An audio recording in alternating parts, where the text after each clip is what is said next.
स्नेहदा स्पन्दन स्नेहदा स्पन्दन।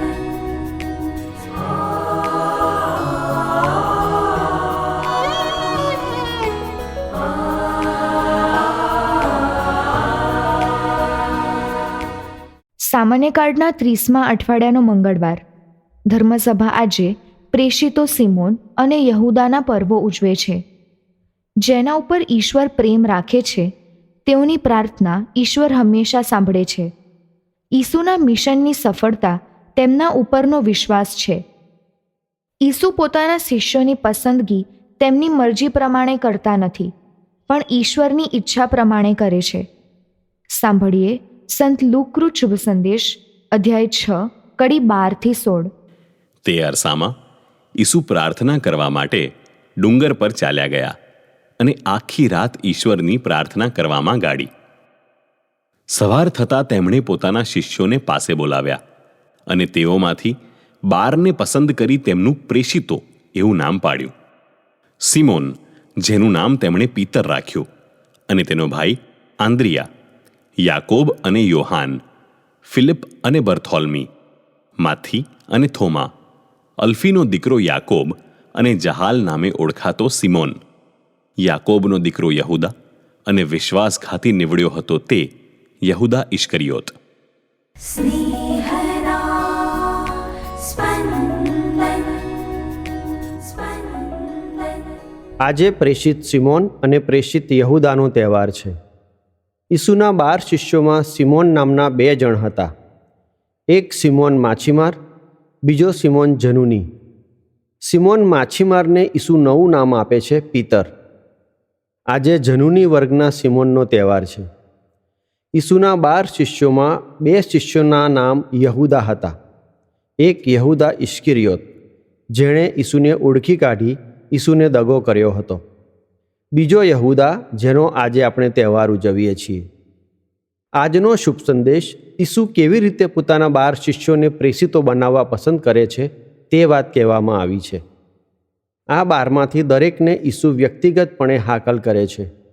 આ શિષ્યોનું વર્તુળ ઈસુ સાથે જીવે છે.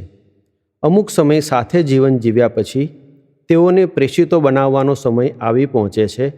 ત્યારે ઈસુ જે કરે છે તે જાણવાથી આપણને આપણા જીવનમાં ઈસુએ કરેલી ગૃહસ્થ જીવનની હાકલ કે સંન્યસ્ત જીવનની હાકલની કદર કરવાની તક મળશે. ઈસુ કોઈ પણ માનવને ગૃહસ્થ જીવનની હાકલ અથવા સંન્યસ્ત જીવનની હાકલ કરવા પહેલાં પ્રાર્થનામાં સમય ગાળે છે. આખી રાત પ્રાર્થના એટલે કે પ્રાર્થનામાં ક્વોલિટી ટાઈમ ગાળે છે.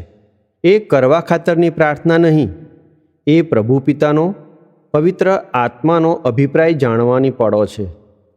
પ્રાર્થના પછી હવે ઈસુ જેને પસંદ કરે છે તેને હાકલ કરે છે. આ હાકલ છે, હુકમ નથી. ઈસુને હા પાડવા અથવા ના પાડવા વ્યક્તિ સ્વતંત્ર રહે છે. ઈસુએ 12ને પસંદ કર્યા. 12 શિષ્યોએ ઈસુને સ્વેચ્છાએ હા પાડી. હવે ઈસુ પ્રેષિતોનો એક સંઘ રચે છે. ગૃહસ્થ જીવનની હાકલ કુટુંબ નામના સંઘમાં જીવવાની છે. સંન્યસ્ત જીવનની હાકલ સંન્યસ્ત વર્ગના સંઘમાં જીવવાની છે. આ હકીકત દર્શાવવા 12 પ્રેષિતોના નામોની યાદી આપવામાં આવે છે. આ યાદીમાં યહૂદા ઇશ્કરિયોતના નામની આગળ એણે જે કર્યું તેનું ટૂંકું વર્ણન આપવામાં આવે છે. આ હકીકતથી આપણે કંઈક શીખી શકીએ. યહૂદા ઇશ્કરિયોતની પસંદગી કરવામાં ઈસુએ ભૂલ કરી નહોતી. કોઈ પણ માનવ પોતાને થયેલી હાકલને બેવફા થઈ શકે છે એ વિકલ્પ હંમેશા ખુલ્લો રહે છે. કોઈ પણ માનવ પોતાને થયેલી હાકલને બેવફા થઈ શકે એટલે ઈસુ તેઓને હાકલ કરવાનું બંધ નથી કરતા. ઈસુ સાહસ કરે છે. ઈસુ જોખમ ખેડે છે. હું મને થયેલી હાકલને બેવફા નીવડી શકું છું એ શક્યતાએ મને નમ્ર બનાવવાનો છે. હું મારી હાકલનું અભિમાન ના કરી શકું. ગુજરાતીમાં કહેવત છે, વખાણી ખીચડી દાંતે વળગી. જે હાકલની ખૂબ પ્રશંસા કરીએ તે હાકલ તૂટી પડે છે. એક દંપતી હંમેશા સાથે ને સાથે જ જોવા મળે, કદી બેમાંથી એકલા જોવા ના મળે. તેઓને ફળિયાવાળા સારસની જોડી કહેતા.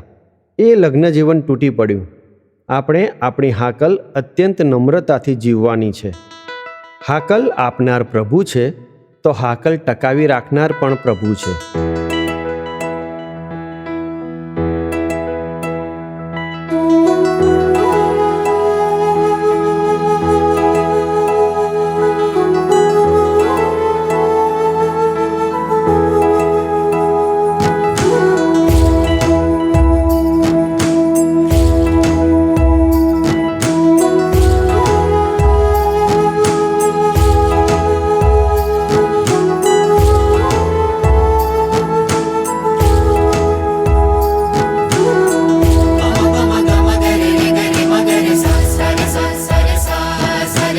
અવિચલ પ્રેમથી મેં તને અઢળક ચાહ્યો છે. અવિચલ પ્રેમથી મેં તને અઢળક ચાહ્યો છે. સાદ તને મેં દીધો છે.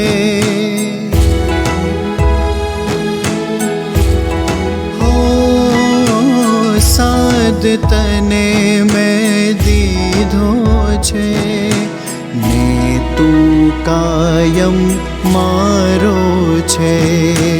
અવિચલ પ્રેમથી મેં તને અઢળક ચાહ્યો છે.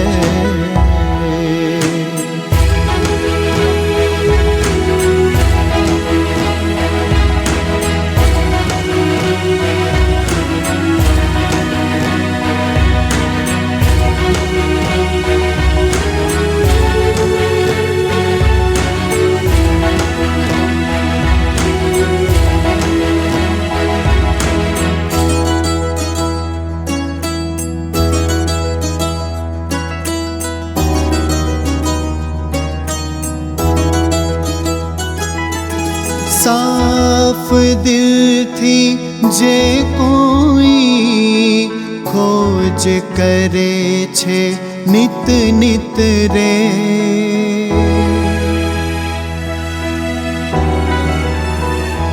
હો સાફ દિલથી જે કોઈ ખોજ કરે છે નિત નિત રે.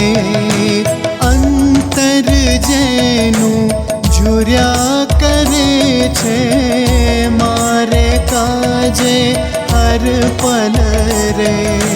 દર્શન એને સાચે થાશે દૈવી શાતા વળશે રે. અવિચલ પ્રેમથી મેં તને અઢળક ચાહ્યો છે.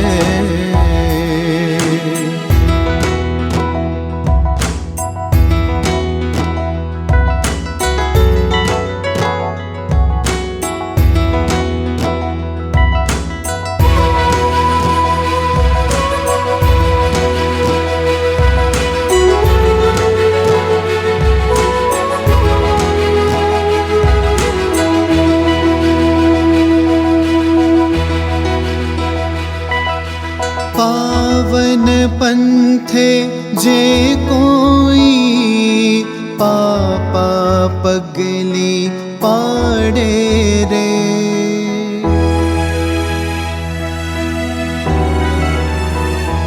હો પાવન પંથે જે કોઈ પાપા પગલી પાડે રે. પ્રભુ સેવાને જન સેવામાં જીવન ખર્ચી નાખે રે.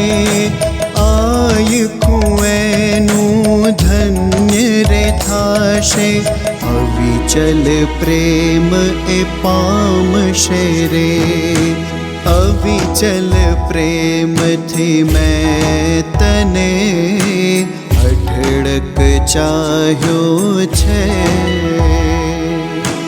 અવિચલ પ્રેમથી મેં તને અઢળક અઢળક ચાહ્યો છે,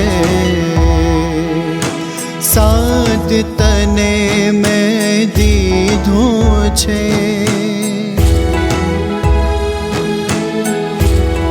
હો સાદ તને મેં દીધો છે, ને તું કાયમ મારો છે.